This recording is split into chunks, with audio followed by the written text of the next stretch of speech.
Devaya tasmai namaha. Devaya tasmai namaha. Om Sahana Bhavatu. Sahanau Bhunaktu. Sahaviryam Karavavahai. Tejasvinavadhitamastu ma vidvishavahi. Om Shanti Shanti Shanti Harihi Om. I welcome you all to the session of this Bhagavad Gita.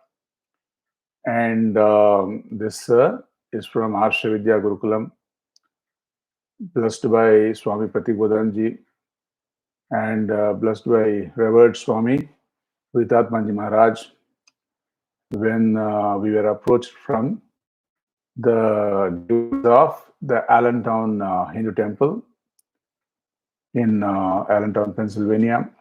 And so we have been looking into chapter 5.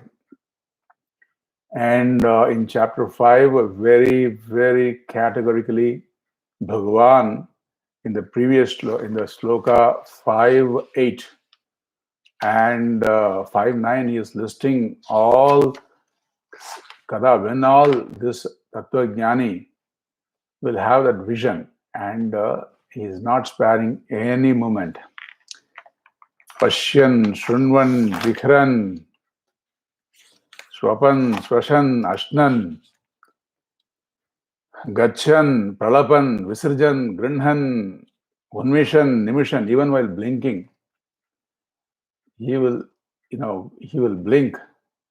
His eyes will blink, but there's no blinking of his vision of the reality of that Brahma Bhavam, the Satya Bhavam, the Bhava of what is truth, what is real. That vision never fades away even for a moment, even when doing several things, especially when doing any karma, right? And how is that is possible? Is very clear that these indriyas, indriyani, indriyarteshu, they all have their indriyas, have their dharma. Just like Bhagavan Indra has his dharma, Indriya also has their dharma, because Indraya idam, all these indriyas, they can be called as Indraya idam. You should wonder why these senses are called Indriya and not some other name. So that is because Indra Bhagavan and all those devatas, according to them, these indriyas are functioning. In a sense, they are doing the dharma. And hence, he will be very objective. This who? The Jnani will be, not Indra. Jnani will be very objective, and he will have that vision, that unflinching vision. He will be able to have it effortlessly, spontaneously. Just like how unflinching is your vision of yourself being a human being, right? Even when you're angry, you don't eat the other person, right? Even when you're hungry, you don't eat the other person, unlike an animal. And so even when you're angry, you try to express it in some words most of the times. If you're too young, then also, they will hit and all that, but the moment they see someone getting hurt, they feel bad. So what I'm trying to say is that you're a human being, that vision never goes away from you. That you're a man or a woman, that vision doesn't go away. Likewise, this Jnani's vision that he is Brahma Swarupam. His Swarupa is Brahma, that doesn't go away. Now, having said that, what is the next sloka going to say? So if this is the vision of Jnani when he's doing all these activities, then what about the Ajnani? What about a Jignasu? What about a Sadhaka? If he cannot have this vision, would that mean that he should not get into any karma, any activities? Because this seems to be a tall order. So how should an Ajnani conduct himself? Should he give up all karma just because this is going to be impossible? No. Every Jnani was an Ajnani before, right? So this is possible. This vision is possible for every one of us, provided we follow what is told in this shloka, which is the 10th shloka of the 5th chapter. Brahmanyadhaya karmani sangam tyaktva karoti yah lipyate na cha papena padmapatra mivambhasa. Padmapatra ivambhasa. Very beautiful illustration is given in this shloka regarding how a jnani should proceed.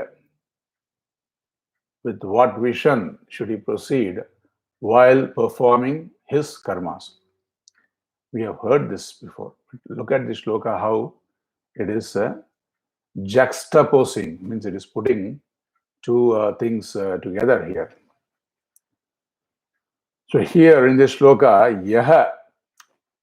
yaha, whoever, all of us, all those people who are sadhakas, jignyasu, yaha brahmani adhaya. So the yaha word is there. Is the last word in the first line. So you put that in the front. That is a noun. And karoti, yaha karoti. Karoti is the verb in the first line. Karoti, whoever does, performs his duties. How should he perform? Brahmani adhaya. Brahmani, Brahma word we have been hearing, right? Here Brahma word is that Paramatma. Unto Bhagavan, in Bhagavan, taking refuge in Bhagavan. Brahmani is Saptami Vibhakti Ekavachanam, right? So in Bhagavan. So when we say in Bhagavan, you should see, because people, they sometimes say that everything is nature. This is the new fad, right? Nature like that. But we are not talking about everything, everything giving up to nature or something. We are giving up everything to Bhagavan. But how are we? What do you mean by giving up? So adhaya, it's not really giving up. It is, taking the adhara as Bhagavan, taking the adhisthana as Bhagavan, holding the Bhagavan as the adhisthana, who is the Srishtikarta. And Brahmani adhaya, and adhaya is samarpana, offering everything to Ishvara arpana buddhi. We have been seeing that, right? And interesting. Then this is interesting to Bhagavan. It is not interesting to any small entity. That is why we use the word Brahmani. So we're not interesting to our body, mind, senses. We're not dedicating our actions to just our body, mind, sense pleasures. We're dedicating it to Bhagavan and Brahmani adhaya. That is Brahmani adhaya. See, that is what we do, and that goes with Sangam Tyaktva. Sangam Tyaktva. Sangam Tyaktva is Sangha. Sangha is Asakti. What is that? Phala Asakti. Phala Ichcha. The Ichcha of the fruits of the action based on our strong sense of likes and dislikes. So we don't give up the result. We actually give up the likes and dislikes, or to put it more beautifully in the language of a Puja Swamiji, we manage our likes and dislikes. We manage our likes and dislikes. So we manage whatever the results that come out of our actions. And this management is going on. And this management is going on along with Ishvara Arpana Buddhi, offering everything to Ishvara, that Buddhi. And so that is what is very important here. And this is an example. Is it possible? Yes, it is very much possible. And how is it possible? Say you take the role of a servant at a home, a maid, or a servant, or a sevak. In Sanskrit we call sevak. How would the sevak go around performing? The sevak would perform for the sake of master. If he's a cook, he won't cook what he is interested in. He won't cook according to his taste. He would cook according to the requirement and need of the family which he is serving, right? So he is performing action dutifully, meticulously, with the attitude that this is for my master, right? So that example is given by Shankaracharya Maharaj, Bhrityavat, like a sevak. So this is very much possible.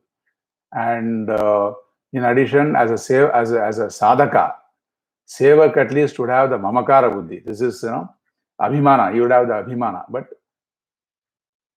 for the sevak, the result is according to what the master wants, right? It is not according to what he wants.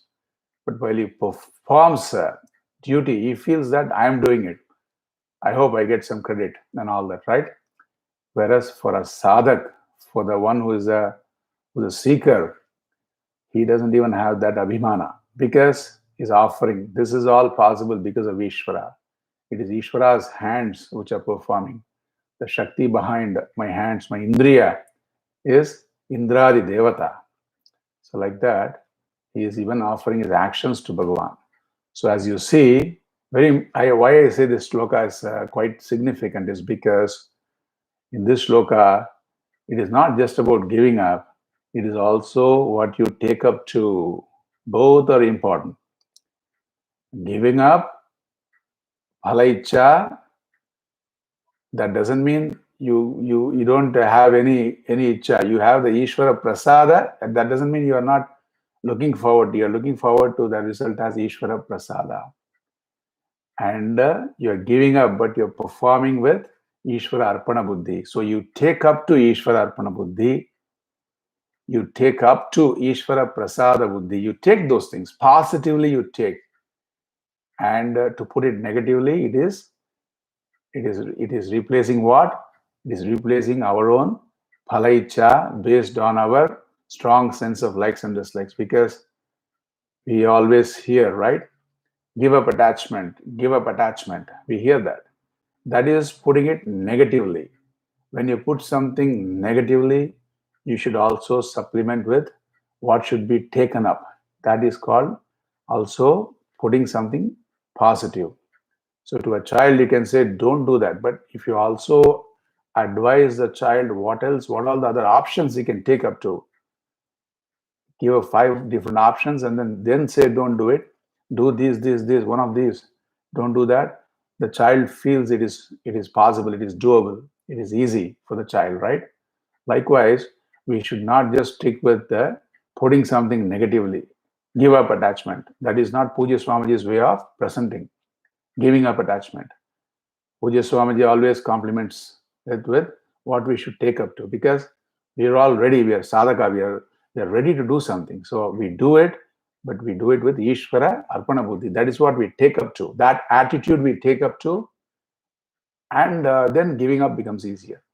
So just saying giving up is not a real, it is not the Shastra's way of presenting, at least as you see very clearly here.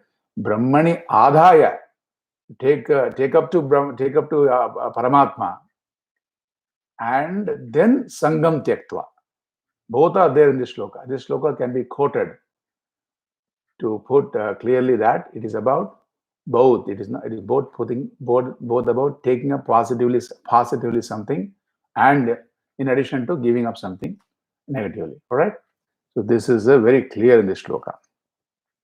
And karma karoti, karmani, brahmanyadhaya karmani. Karmani means all karmas. Karmani is a plural. It's a neuter. Karma is a neuter word. Neuter gender word. So the plural of karma will be karmani. All actions. All actions as told in the previous shloka. Pashyan, Shunvan, Gachan, Pralapan, any action. And Yaha Saha. So that person, the next line in this 10th shloka of the 5th chapter has the word Saha, right? Saha, that person, beautiful illustration coming up. That person, Ambasa Padmapatra Iva. Padmapatra, the lotus leaf, huge lotus leaf.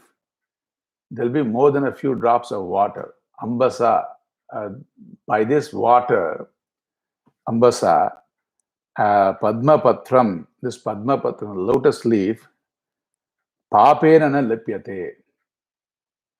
Like, Eva is there, like the lotus leaf, not touched, not wetted by all those several droplets of water. Ambasa is singular, by say one water droplet. Papena na lipyate. So likewise, Papa, we are not afflicted by the papas or the defects, doshas involved in our actions. So what are the doshas? Omissions, and I should have done this, I should not have done that, all those omissions and commissions. And that means, papa is nothing but karma phala. Phala can be dukkha, phala can be shoka, phala can be ananda also, depending on the vishaya, right?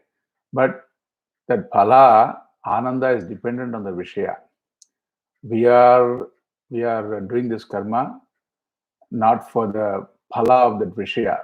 It is incidental for us. In reality, we are doing it as we are accepting any phala as a prasada, right? So that's why we are unaffected by the papa. Which means what?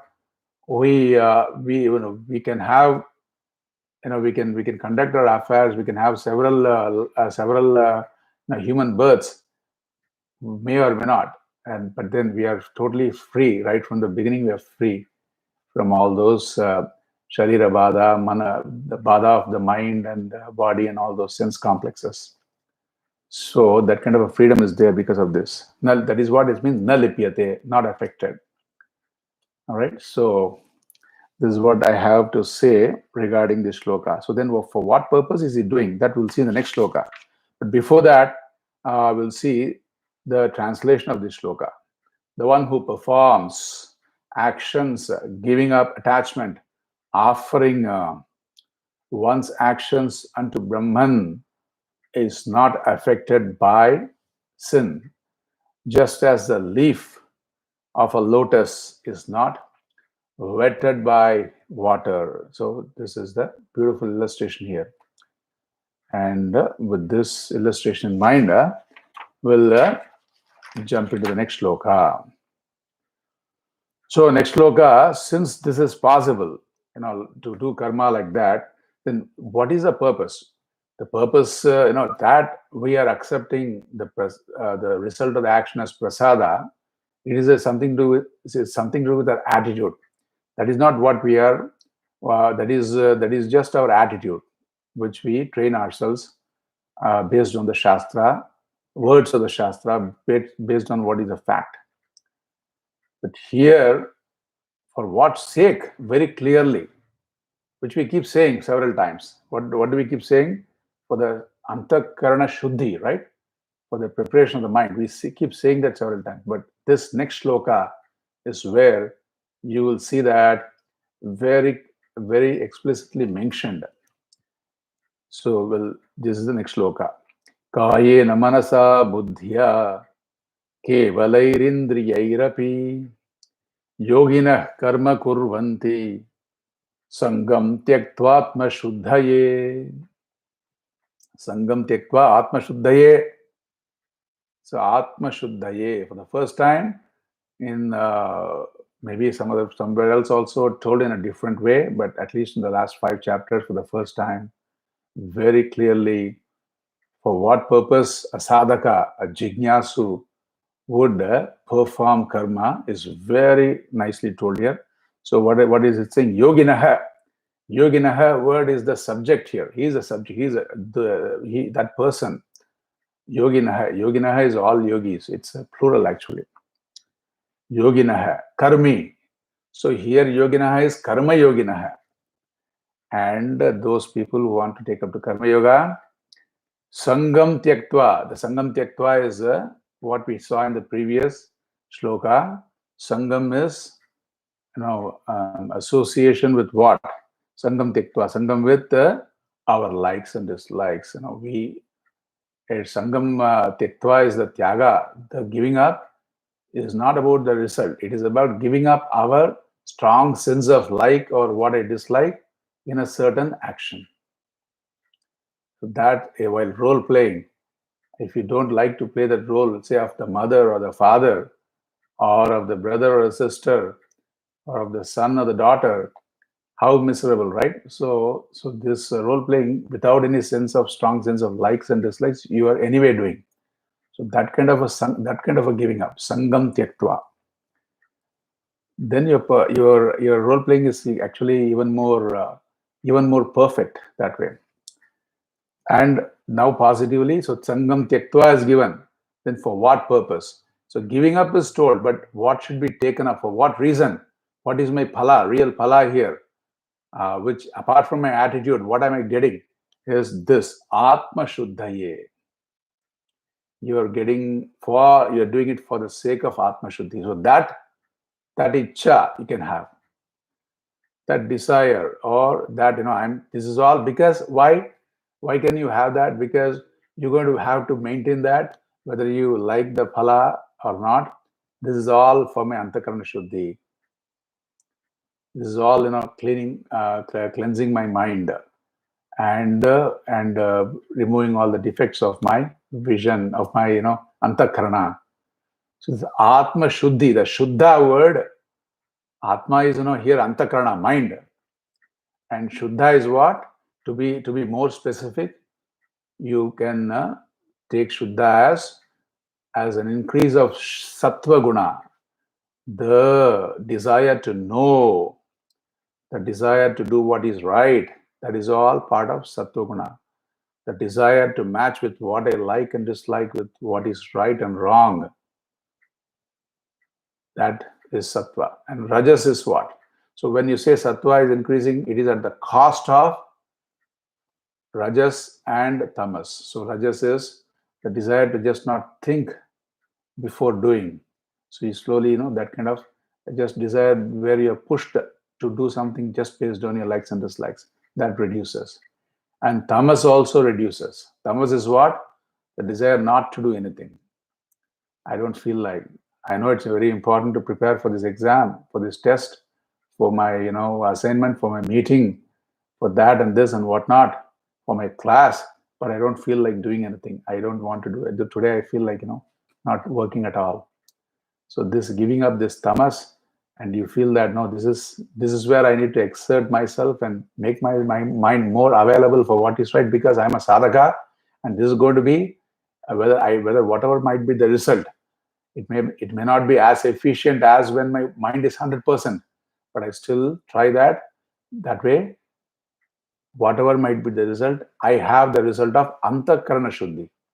This result of Antakarana Shuddhi, this preparation of your mind, making the mind available, this result, even your prarabdha cannot take it away. Even destiny, fate cannot take this result away from you. The fate, destiny can take away the result of your take away the result of a vishaya. If you have to get a certain object, or if a certain situation, if you want it to be in your favorable to you, that fate or destiny can play a part in that. But what may be the result, I'm doing this for the preparation of my mind, for my sattva shuddhi, for my antakarana shuddhi, for my mental strength, for my mental clarity, for my spiritual progress. In this journey, you will only go forward. Fate cannot rob you of this result. So this is very interesting, right? So, sangam tektva atma shuddhaye. What else is there? Kayena manasa vacha, kayena manasa buddhya. So this action which you do, just like all the verbs were listed, pashyan, shunvan, pralapan, gachan, and all that, here you can take up to any kayena, physical activity. You can take to manasa, mental activity. You can take with your buddhi some activities, buddhya, intellectual activity. All. In fact, all are involved in any activity. All three are anyway involved. And kevalahi, the word kevalahi is there, right? Kevalai, if you perform something just with your mind, just with your body, kevalai shabda means, even when you perform with your body, the mind is there. So it is not just one body performing without the mind. No. In fact, your mind, we want it to back up, right? For all actions. But here, kevalai would mean mamata varjita hai. That mamata, giving up that that sense of I in the body and the mind, placing the I only in the body and telling that I'm performing for myself, for this phala.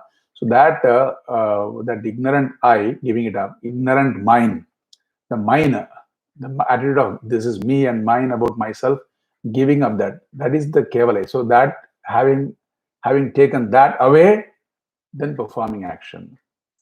Indriyahi. So here also, even for us, for a sadhaka, Bhagavan is not sparing any activity by saying any activity based on your mind or body or senses even, or your buddhi or your intellect. Api, karma kurvanti. So you can take up to actions, these actions. And these actions are meant for atma shuddhaye, when you perform with the attitude of yoga. What is karma yoga? We have seen several times. We'll keep seeing, but we'll skip it for this sloka because only last sloka we elaborated. So, giving up attachment. I'm translating this verse for us.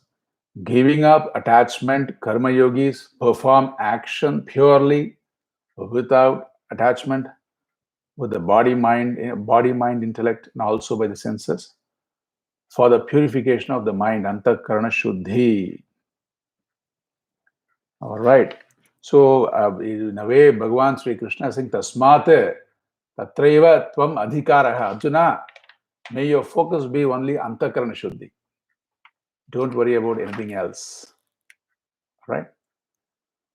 Then afterwards, after this, we have the next sloka, which is, what does it say? It is now beautifully, Bhagavan is now comparing and contrasting in this sloka. So there is one who is karma yogi and one who is not a karma yogi. So Bhagavan is comparing these two persons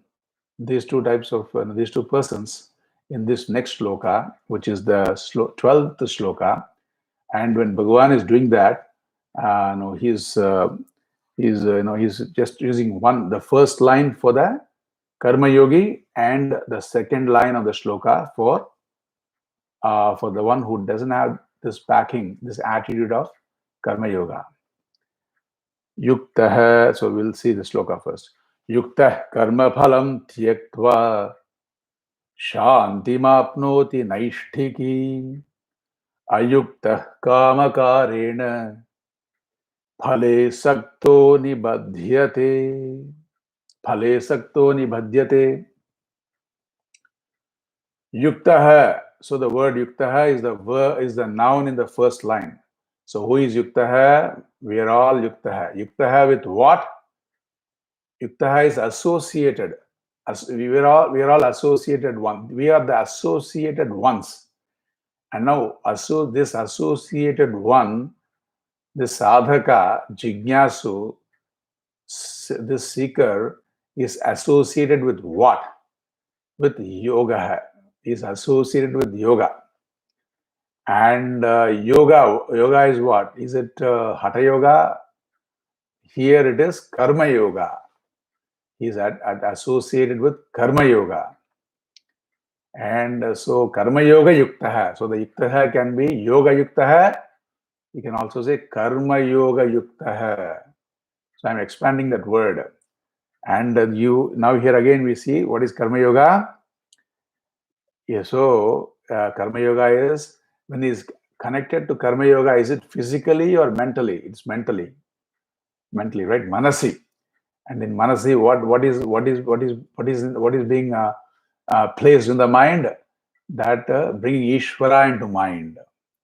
This is Ishvara. I'm doing this karma for the sake of Ishvara. When you say for the sake of Ishvara, it is not that Ishvara is waiting for this to be done by us to give us something, or it is not that Ishvara is not Ishvara is not complete without we doing something. No, it is, when you say for the sake of Ishvara, it is for the sake of what all Ishvara can give us in terms of our spiritual growth.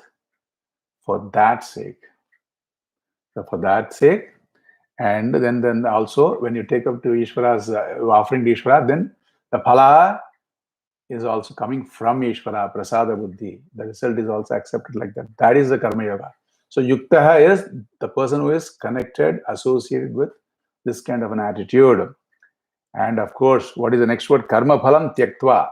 Then it's when you have the prasada buddhi, there's a tyaga, there's a giving up of the desire, in terms of giving up of the desire, in the sense not being taken for a ride by the desires, managing your desires, having no binding desires. That is what we have to say. Tyaktva, when you say giving up, it means you're managing, you're not driven by those desires, by the good desires are great, but these desires are based on our own.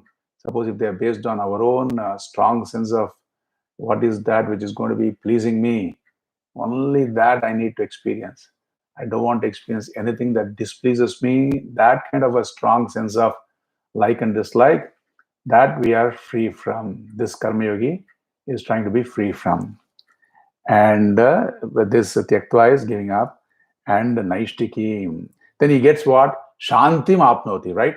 The word Shanti is there. Shanti is he is very happy, very cheerful, very peaceful. Prasannata is all that smile in his face is always real. It is from his heart. It is the smile of his of his heart, which is able to put it effortlessly in any situation. Shanti. That is what it is. Naishtikim Shanti. What is Naishtikim? That Nishtha is there in that Shanti. It is not a Shanti, peace based on at last I got what I need to get in terms of an object or a situation, and hence I can be peaceful for some time. No, at last the weather is turning to be warmer. Now I feel much better than what I felt in the winter. This not this kind of a Shanti.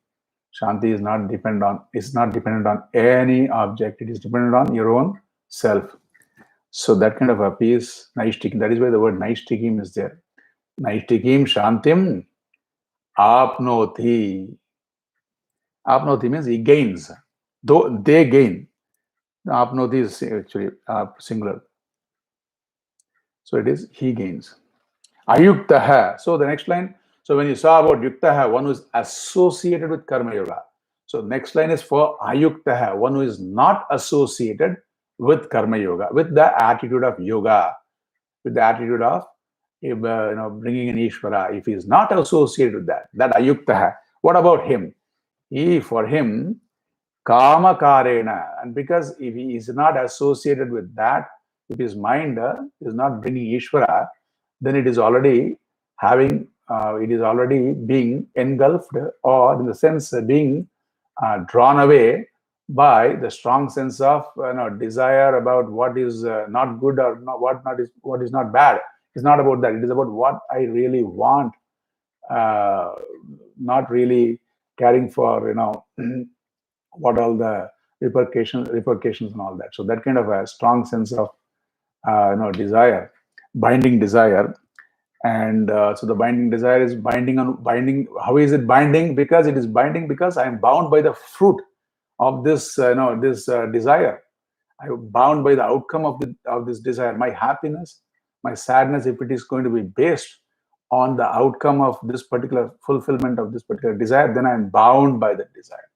So phala, by the result, I am bound. That is the binding. Kama karena. So phale saktaha. So that is the binding. Saktaha is associated. So one way there is a ayuktaha. There's no yukta. There's no association with Ishvara. There's dissociation with Ishvara. Naturally, that place will be filled up with association with what? with the phala, with the strong sense of desire and likes and dislikes and anger and whatnot, which can all be an outcome of this sense of bondage, sense of helplessness, and that is the binding. Nibadhyate. That is a binding. It binds. So this is how Bhagavan Sri Krishna is comparing in this one shloka yuktaha versus ayuktaha. Very beautifully, Bhagavan is comparing and contrasting beautifully, right? So let's quickly look into the translation of this shloka.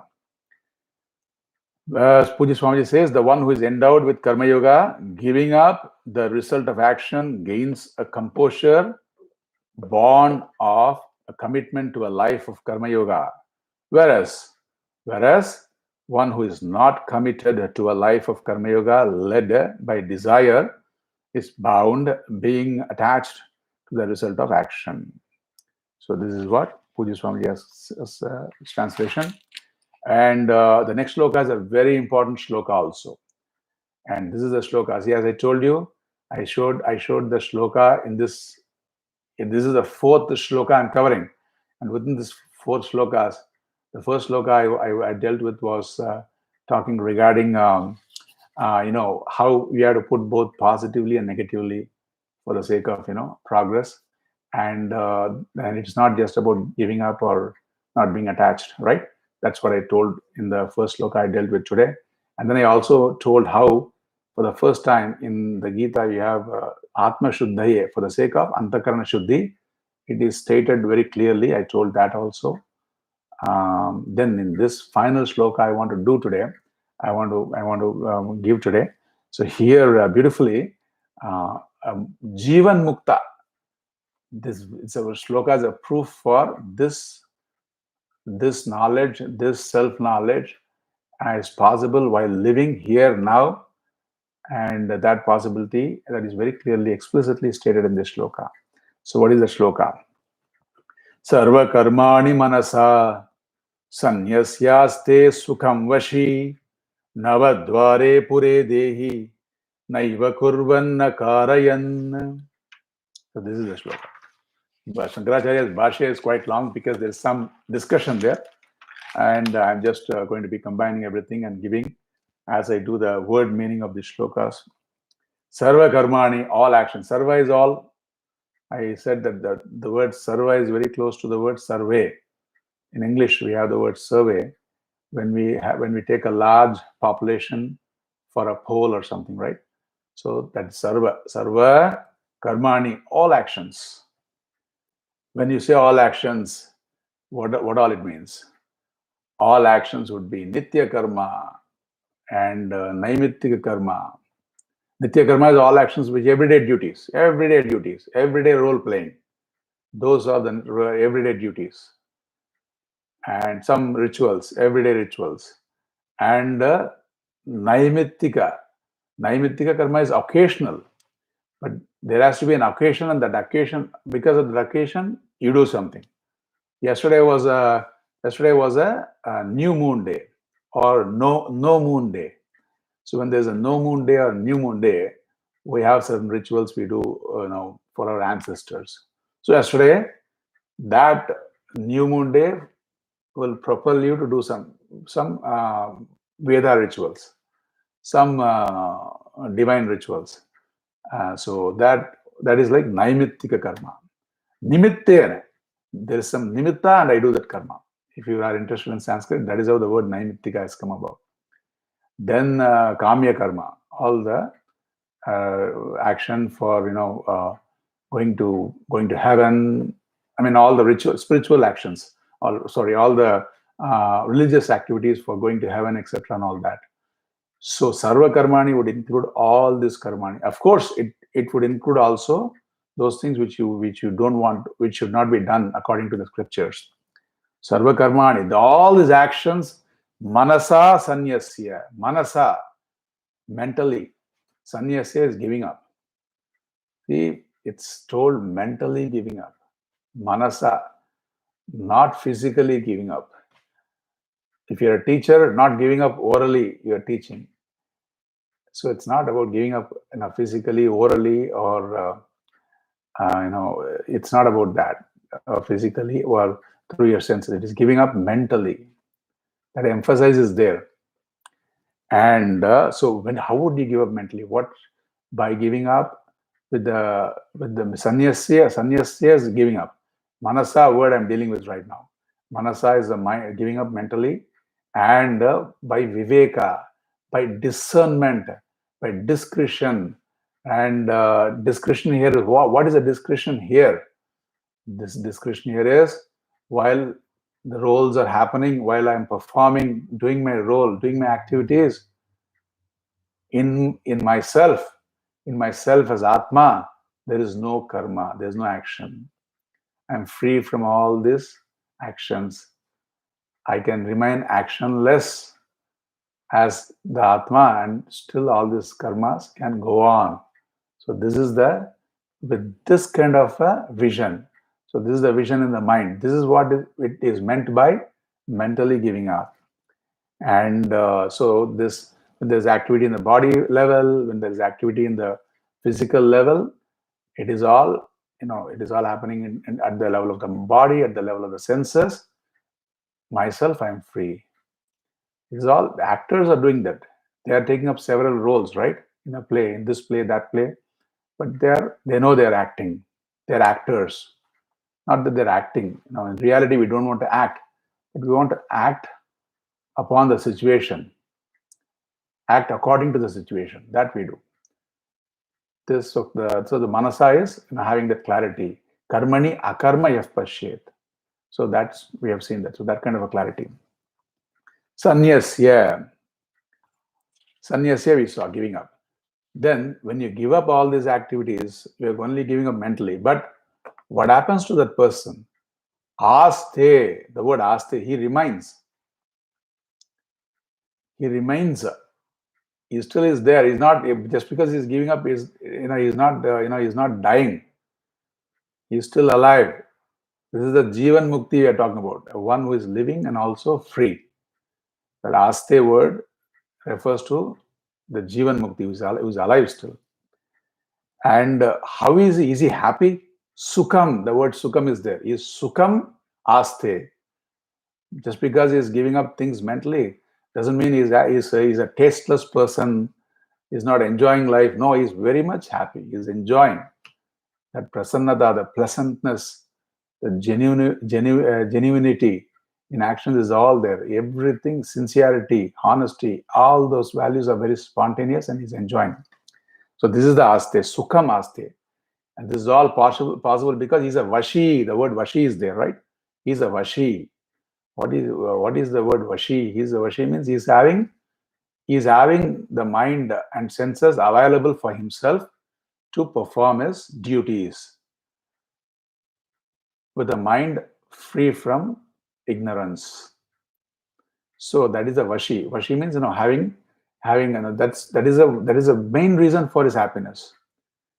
Okay, the main reason is knowledge. But then what really works, which we can all also try to take it as a sadhana, is having our mind and senses with ourselves. That is the word vashi. And aste word is that he lives. Where does he live? That is another beautiful illustration. Very beautiful illustration. Navadware Pure. He lives in the city. He lives in a city. Not in the New York City or Mumbai City or New Delhi City. He lives in the city which has 9 gates. So that is a city called the body. So the body is the city. The body. Navadware Pure. The Pure word is for the body. And he says body with a nine gated city. And what is the 9 gates? If you take just the head, there are 7.